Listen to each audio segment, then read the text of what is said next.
Om Jnanatirandhasya Jnananjana Shalakaya Chakshurmilitam Yena Tasmai Shri Gurave Namaha. So all these young men are planning on joining the ashram? No, I know. At least Pramod is not thinking of, because he's already joined it. You want to join? It's full time? Thinking about it? No. Alright. Okay, very good. Congratulations. Do it. Labdva sudur labhamidam bahusambhavante manusham artadam anityam api hadhira turnam yate tanapatedhanumritya yavan nishrayasaya vishaya khalu sarvata syat. Does anyone know the translation of this verse by any chance? It's yeah. Did you all hear that? Lord Krishna states that this is from Lord Krishna's instructions to Uddhava. This human form of life is rarely attained.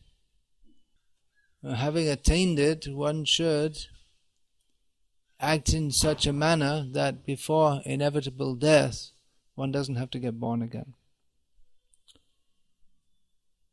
And we should also consider that if we desire sense gratification, we should stop desiring, because we've already had sense gratification in so many lifetimes. It's available. And there are other verses which we should consider. Nrideham adyang sulabham sudurlabham plavan sukalpo guru karna dharam mayanukulena nabhasvateritam puman bhavabdim nataret sa atmaha.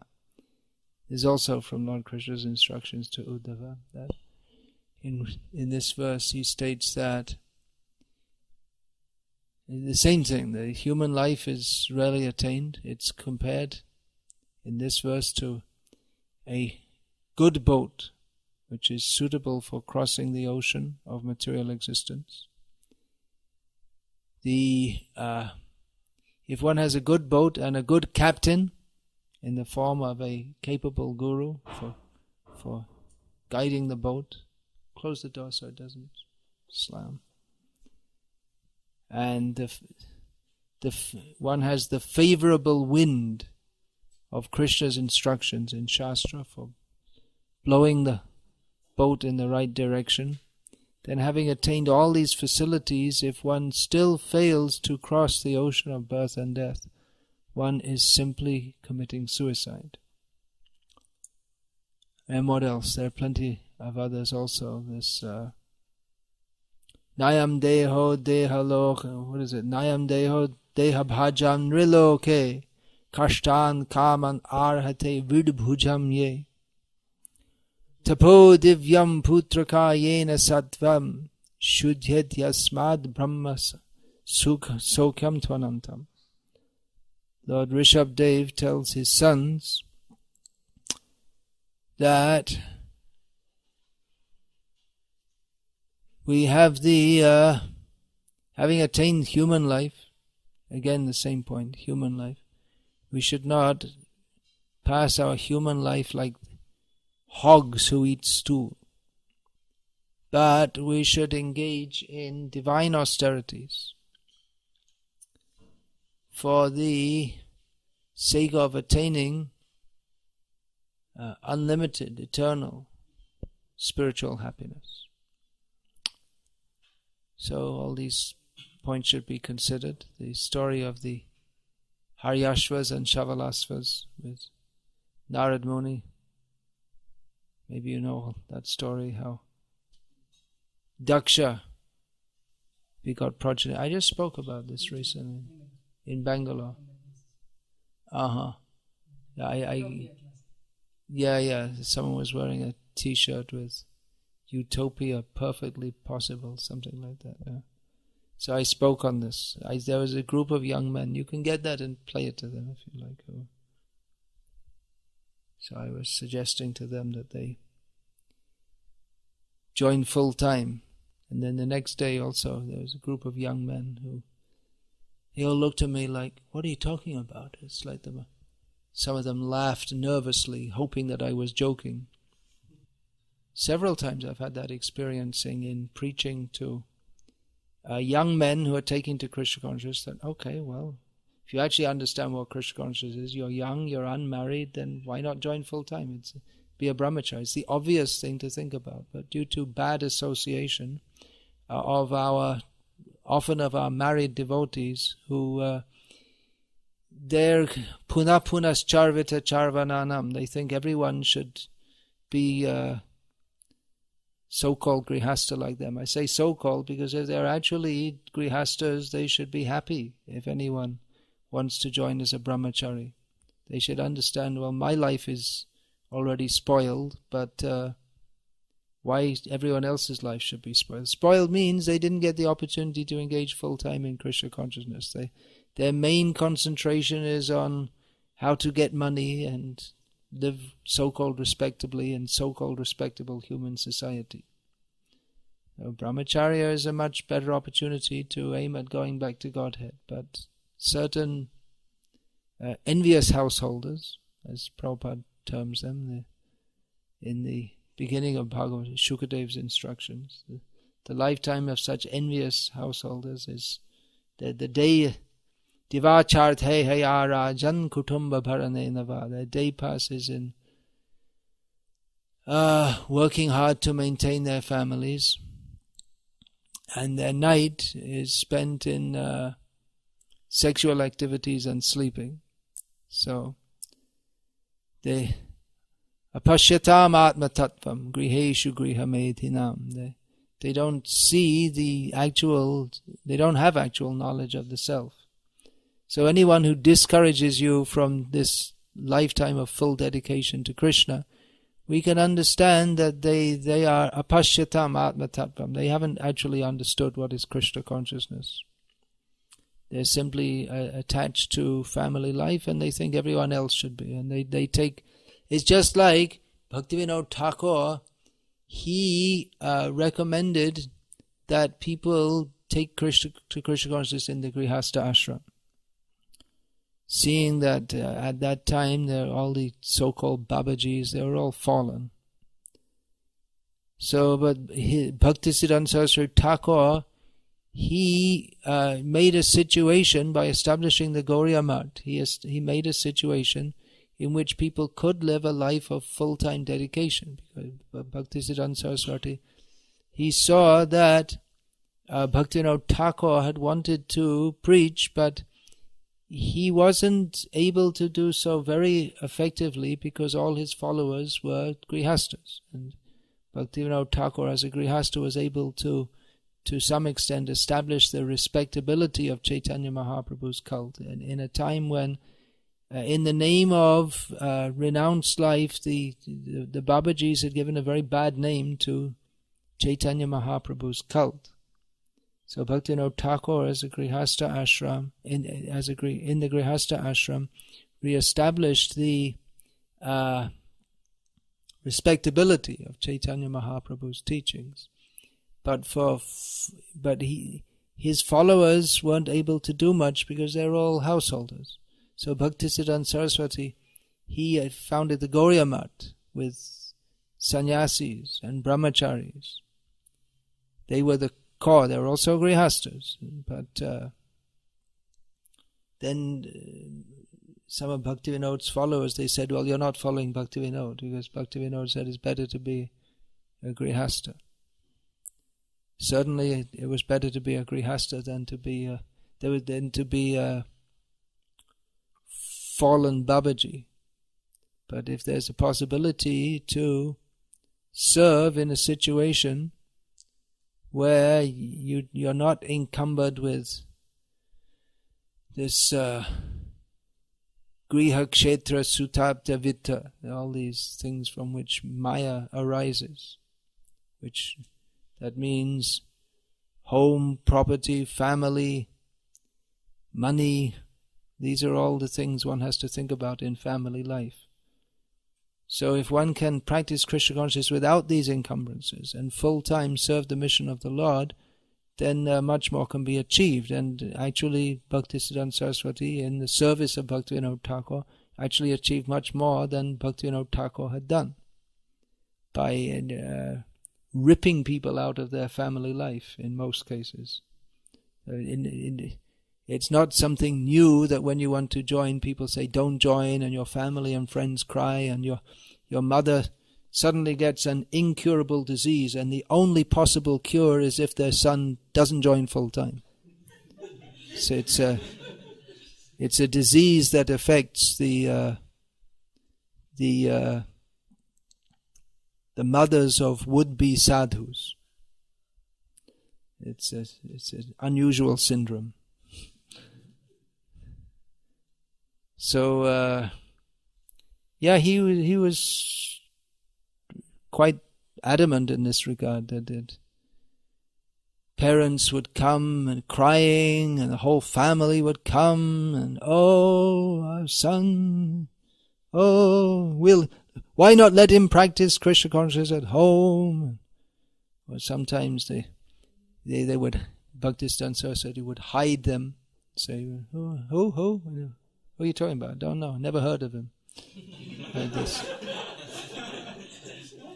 Or there was one young man who, in Dhaka, he saw the Bhaktisiddhanta Saraswati's kirtan party. Then he was a young grihasta,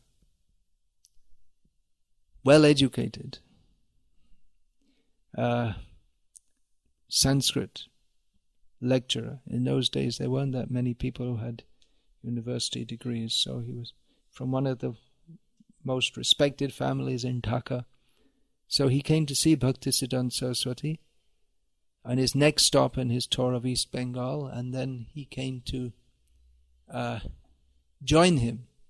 This lecturer came to join Bhaktisiddhanta Saraswati when he returned to Mayapur. So Bhaktisiddhanta Saraswati immediately sent him out on a preaching party, which was going to some remote spot.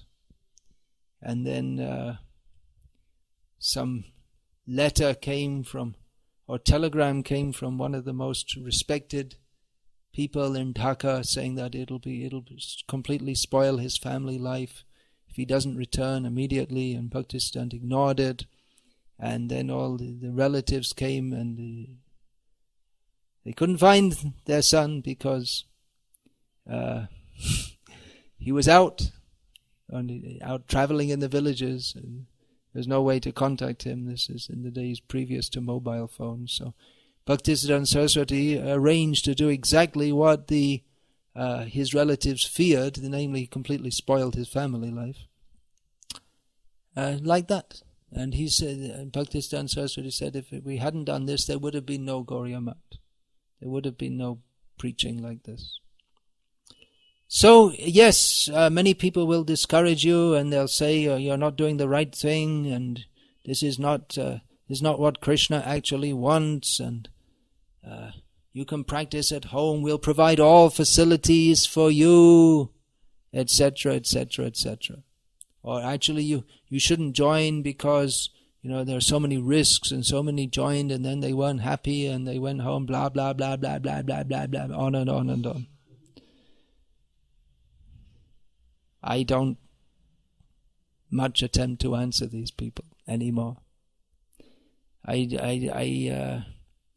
people are usually I do this other tactic. I arrange that they can go somewhere else where they can't be found, and then when the family's given up hope, then they can come to a more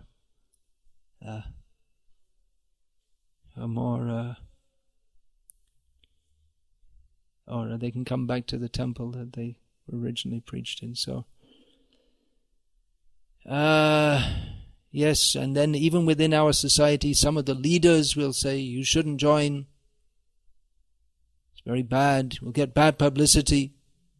People will be against us. So, you yourself have to be convinced that your best interest is in dedicating your life in the service of Krishna, and that you can do so better in the Brahmacari ashram than in the Grihastha ashram, because there's Grihastha ashram now, even previously there might have been a better chance, But nowadays, family life means just working.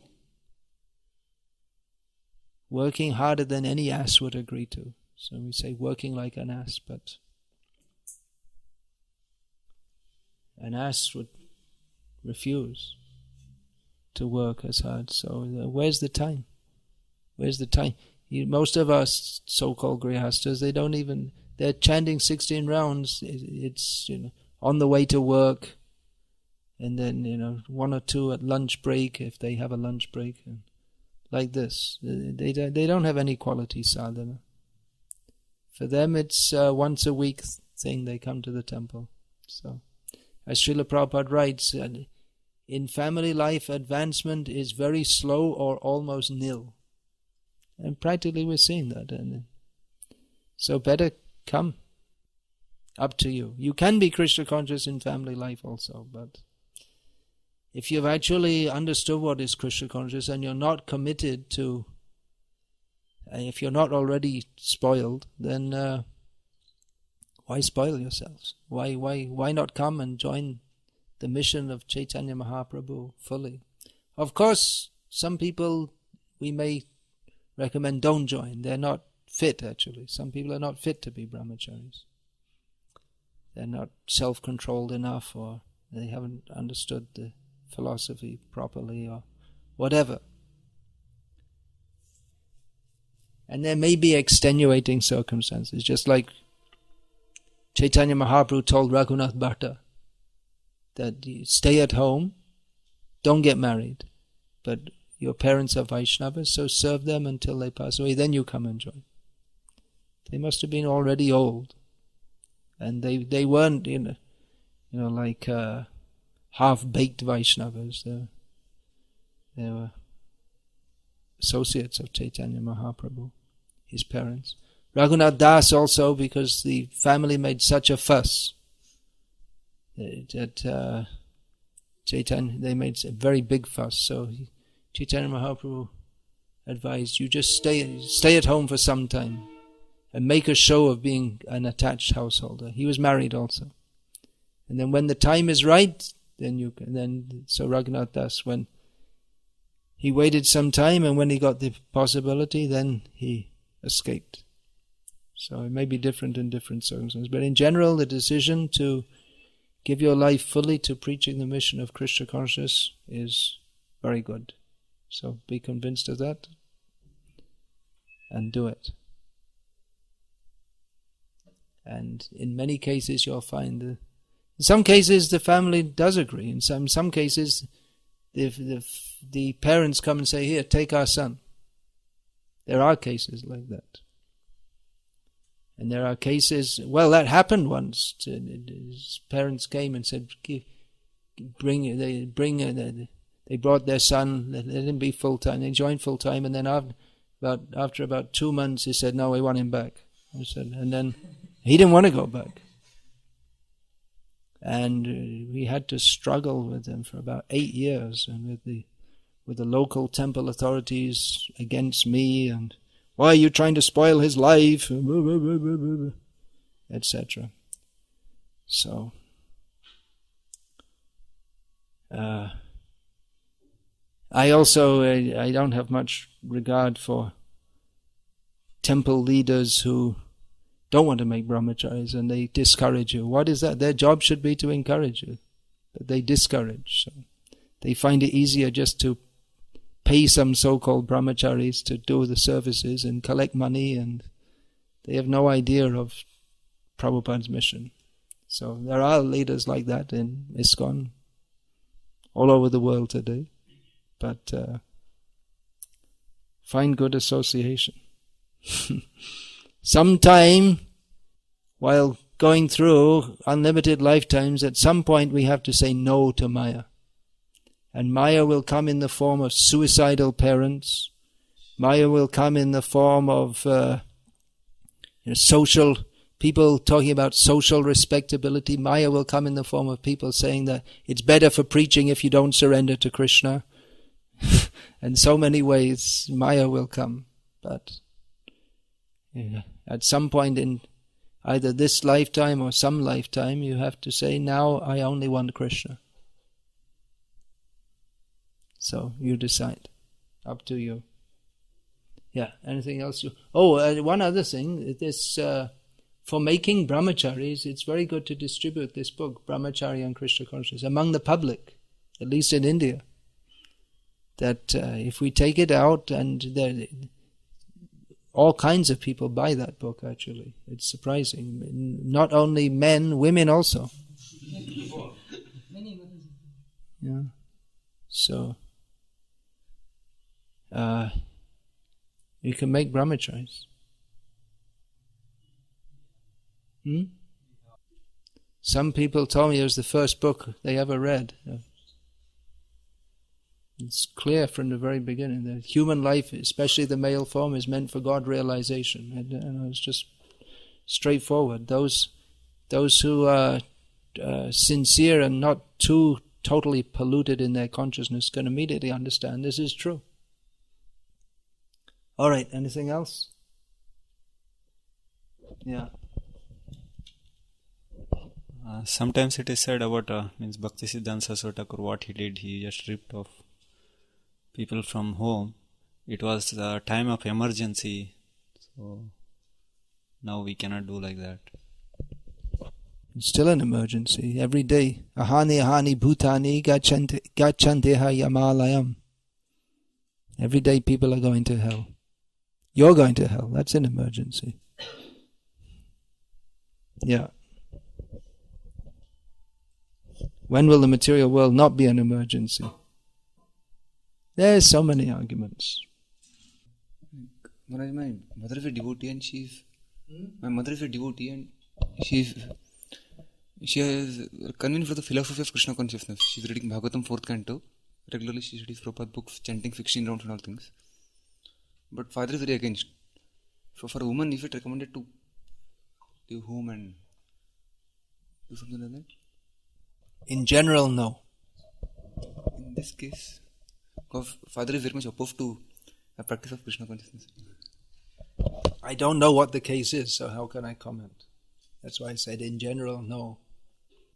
Prabhupada's sister, she was raised in a pure Vaishnava family, and her father married her to a meat eater, or flesh eater, maybe fish eater. So she cooked for him throughout her whole life, and she never took those things. There's an example. Pure devotee, Prabhupada's sister.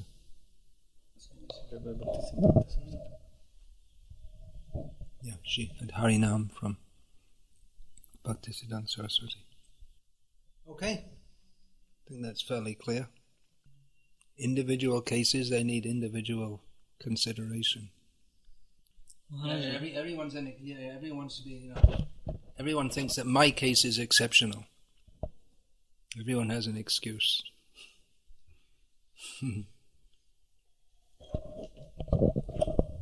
Generally, it is said that parents, they just give one reason for suicide and all, and they simply say and they don't do suicide and all. But in my case, they are really up to that.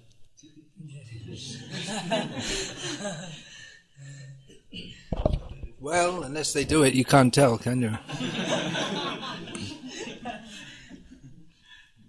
It's either your mother commits suicide or you commit suicide, according to Lord Krishna. If you don't take the opportunity, you're committing suicide.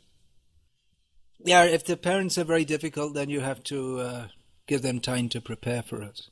In some, if they're really making a lot of fuss, then they harass the devotees in so many ways. You could, just then, in that case, sometimes I advise people, okay, you stay home for some time and just tell them later I'll join. And then when they're kind of used to the idea that they can't stop you from thinking like that, then you just join. That's all. You may have to, what I'm saying is you may have to prepare them a bit. Like sometimes they say that suicide is a very selfish act. Suicide is a very selfish act. It's like you want to make others feel bad. It's a very egoistic act. You want to show everyone, bring yourself to the attention of others, and finding no other way. you commit suicide. There are many more attempted suicides than successful suicide. It's like people make a show.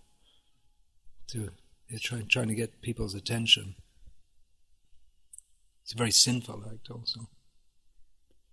If anyone does it, ultimately it's their own choice. You can't blame others. Ultimately, I mean, others might have harassed them or something, and like they say, suicide. What is it? Dowry deaths and all this. But ultimately, the person decides to do it. I mean, they could. The battered wife, they could run home to their parents or go to anyway. I won't discuss that too much. There are so many dramas. You say your mother is actually suicidal. Like I say, how can you tell? That's the fear they cast on you. It's a kind of blackmail, actually. Mother has attended twice. Yeah, that's what I say. See, if she's actually serious, she would have done it, man. Just making a show, that's all. Still, she wanted to drive our attention. Like once she had taken something and she told that she has taken that. They spill a lot of pesticide on the body, then they take inside. They spill on the shirt and all, it smells horrible. People think they really drank.